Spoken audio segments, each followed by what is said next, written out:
A lot of black men, they really don't know how to have true, faithful relationships. Zoom that camera. Right here. You zoom that this right camera here, man. right on here, right Yeah. here. I want you to come a little bit closer. Yeah. Zoom this in right here because that is a myth. Yeah.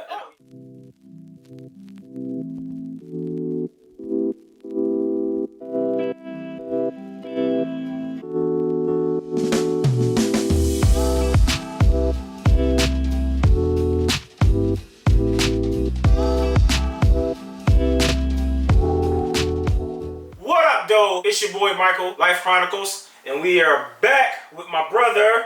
We're brothers, we're happy and we're singing and we're colored. Give me a high five. Ivory from Bro Code. Yeah, what's up, everybody? We getting right into this. The topic today, we're talking about wealth again in the black community and how it equates to marriage and families. Yeah. I mean, this is one of my favorite topics. Bro. Yeah, recently married. I know. Congrats. Yeah, thank you. Appreciate that. Yeah, You know? I'm getting married this week, so two black men that are getting married and starting that journey. There is a lot of stereotypes out here about black men, about marriage and things like that. Have you ever slept with a black guy? They're like really with you in the moment. Like if they're gonna be with you, they're in the here and now. Because they know that they basically have no future. Think about it. So sad. Think about it. I do feel like they treat their women with just like a little bit more compassion. Yeah, though. like respect and stuff. Oh, because their dads were never around. Oh, right. And so hopefully we can dispel some of that here. Right. Oh yeah, for sure, man. I had a friend who kind of inspired this video, and she kind of thought that black men aren't interested in relationships or marrying or settling down with one chick, Hey, zoom that camera. Right here. You zoom that in this right camera here, man. right on here, right here. Yeah. I want you to come a little bit closer. Yeah. Zoom Yeah. this in right here because that is a myth. Yeah. Oh yeah, that's and a I'm huge sick myth, and man. tired of that myth. You know what I mean? Because I know for me personally, I've been wanting to be married since I was 18. I went through the dating jungle trying to find the right woman. And it was like playing musical chairs. You know what I'm saying? Like sometimes it's like hit or miss. Sometimes you with the right one, and it's always some issue. Yeah. And I could never close that deal. Yeah. But this time I did close the deal. Yeah. I have a beautiful black woman. Congrats, bro. I appreciate it, man. Congrats. And I know there's other guys like us out there Oh, yeah, that for think sure. the same way. You know what I mean? Yeah. My story was a little different. I proposed to two other different girls. Yeah. One was a black African American woman, one was white. And the black relationship was great. We was together for a very long time.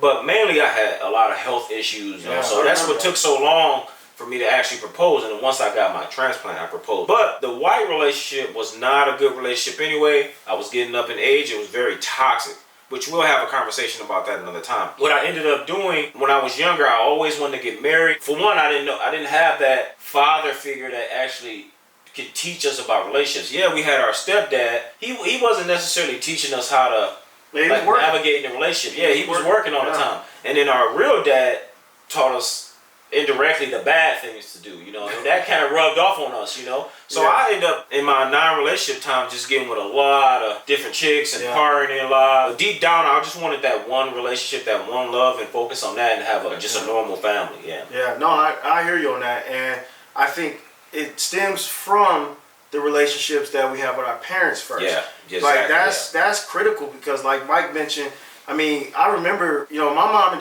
dad were married. Yeah. They were married. Mic on, right, by the way. Yeah, it's on. Okay. Yeah.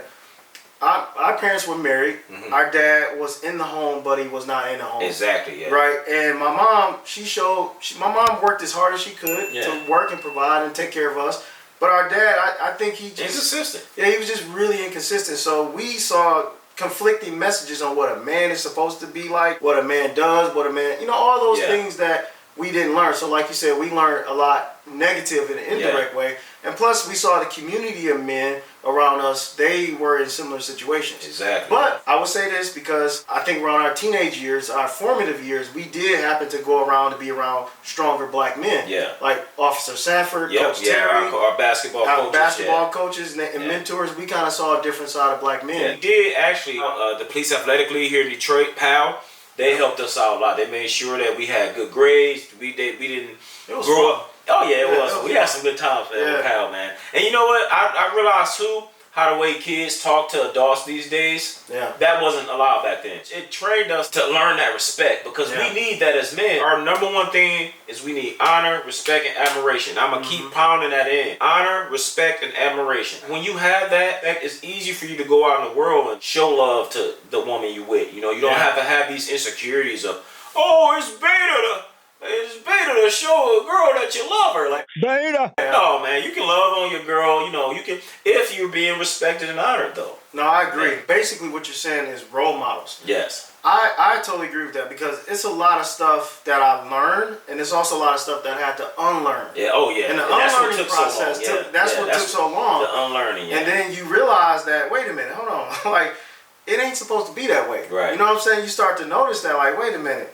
It's all right to have emotional intelligence. Yeah. It's all right to be like a smart, intelligent black man. Yeah. And it's also all right to show emotion at the right time. Right. And those are all things that I had to learn as a man. Like, because you grew up in the hood, you taught don't show emotion. You taught to sleep with as many women as you possibly can. You taught to not to commit.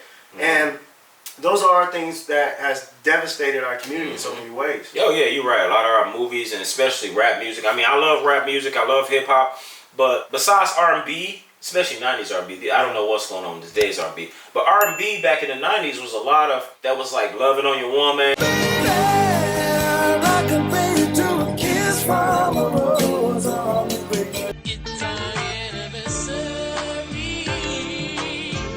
I need somebody who stand by me. Rap wasn't, but I'm saying R&B was. You can tell the times have changed by the music.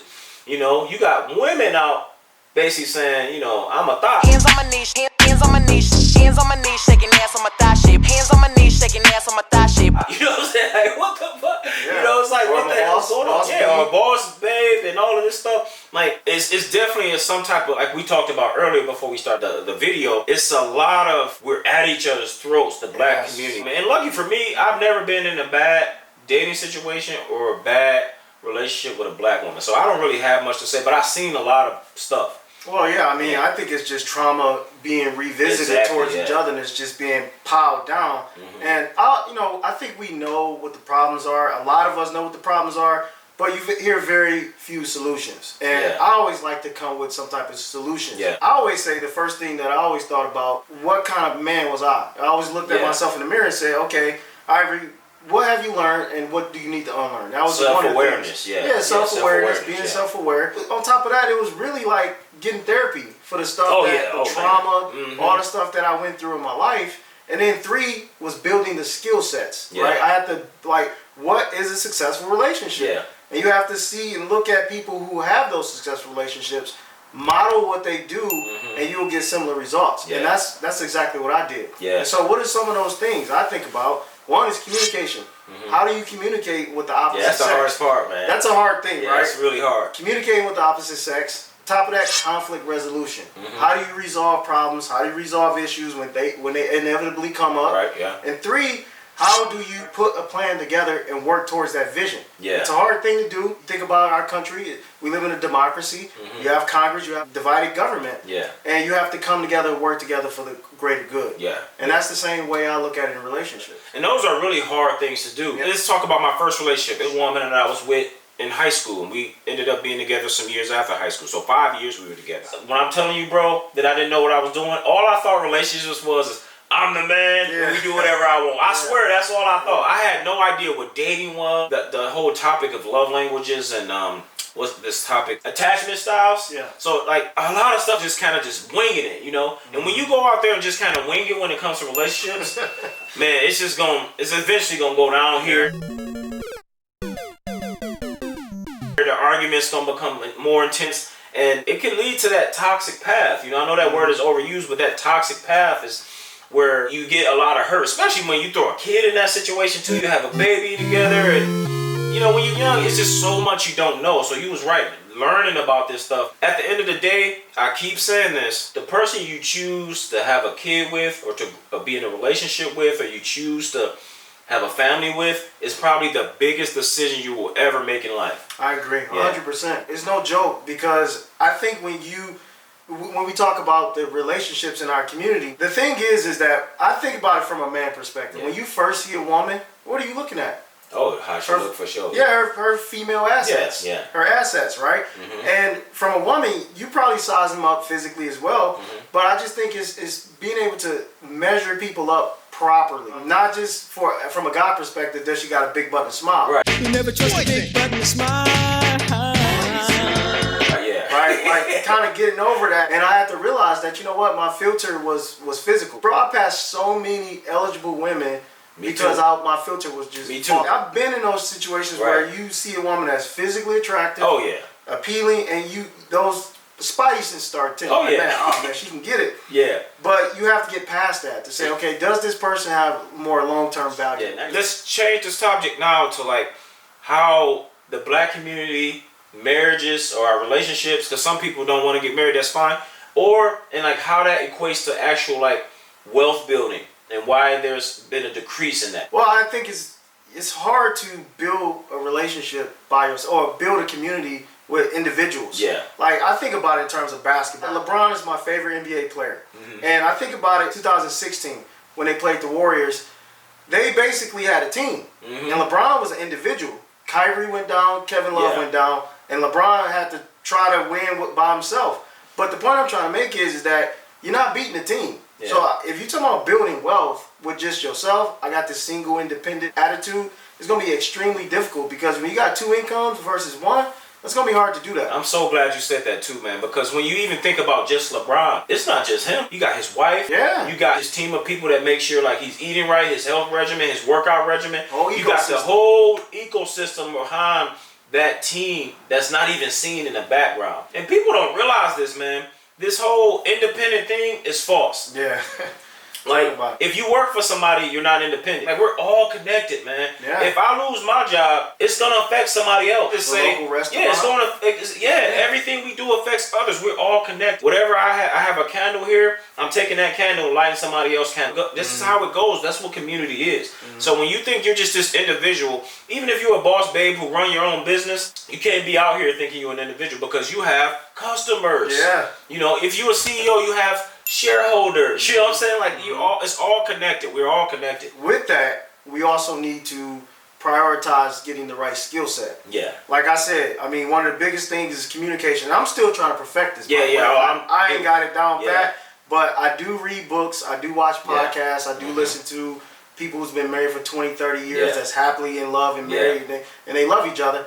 What are they doing? And how can I model what they're doing? And how can I get the similar results that they have? Yeah. So for me, to go back to the basic question of, do black men commit or no, there's tons of men out here who are ready, available, single, ready to get married. And they're at least middle class. And they're at least middle class and they have the skill set. If you're a female and you're watching this and you're a woman, I would say, one, do you measure up to that? And two, how do you filter and process the guys that you're currently dating and talking to? Because I've had a lot of women that I know would consider me a square. Grab a woman's breast and you feel it and it feels like a bag of sand when you're touching it. Bag of sand? Oh, he's not. Oh, yeah. He got the swag, or he don't dress a certain way. It's these superficial reasons. I say this: it's a lid for every pot. It's a lid for every pot. Meaning, it's somebody for somebody. Yeah. Like, I understand if certain women they might not be attracted to me. Like, okay, you're a square. You like a Russell Wilson type dude. Okay, that's fine. Call me whatever you call. But at the same time, you have to pay attention to your filters. Because filters are important. And what I mean by filters is your biases. Like, I used to go for women with the pretty smile and the big butt. She's dangerous. What's up? We had a video on that. Is your type keeping you single? I hear a lot of brothers out here. A lot of guys talk about the Instagram baddies and like this woman, man. She for the streets. She belongs to the streets. Man, all this stuff. She and you think about that, like, well, maybe you keep attracting street type chicks. Gender war is over. It's over. I don't want to hear it. We need to put that aside because we're both in the same issue, right? We both have economic issues that's going on. Inflation is high. A lot of stuff is going on in this country, and the prices aren't going down. Right. And I think I think if we go back to say, okay, what are women saying to us, and what are men saying? Men want, like you said, men want respect and honor. Yeah. Women want quality time. I'm generalizing. Yeah, they want security. Yeah, well, a lot of women want security and quality to feel safe. time, to feel safe, to be respected and things like that. We can do that. Yeah. We can come together and do that. But it's going to take us saying, you know what? You did wrong. I did wrong. We both have some gripes and grievances. Yeah. Let's put them on the table. And let's move forward from there. Right. Like if you say black men don't want to get married, you got 2 black men right here get married. So you want companionship. You want peace, like you mentioned. You want a woman that you can talk to and connect with. You want friendship. You want like those are some of the things, and you know, with my wife that I thought about. Like, man, she's totally different from what I normally date. Yeah. And that's the best decision I ever made in my life. Yeah, I'm glad you did that, man. That's what's up, man. Yeah. Because man, I'm sick of the narrative that men and black men in particular, we don't want to get married. We don't want families. Yeah. It's not that, man. We really do. I believe that it's a lot of men like us, but obviously they're not necessarily in the clubs like that. You know, they're not in the areas that you go to, or you are overlooking them. Just like we've overlooked good chicks before because they didn't have what we wanted. This is a good topic. We're going to leave it there. We're going to keep bringing you on the show, man. Check out my brother's channel. My dear sweet brother Noopsy. Bro Code. It's an awesome channel where you talk about sports and pretty much anything that guys want to talk about. Yep. We talk about men's issues, sports, and cars as well. So if you car enthusiasts, people who love cars, we talk about a lot of car stuff too. Yeah, yeah. All right, we're out. Later.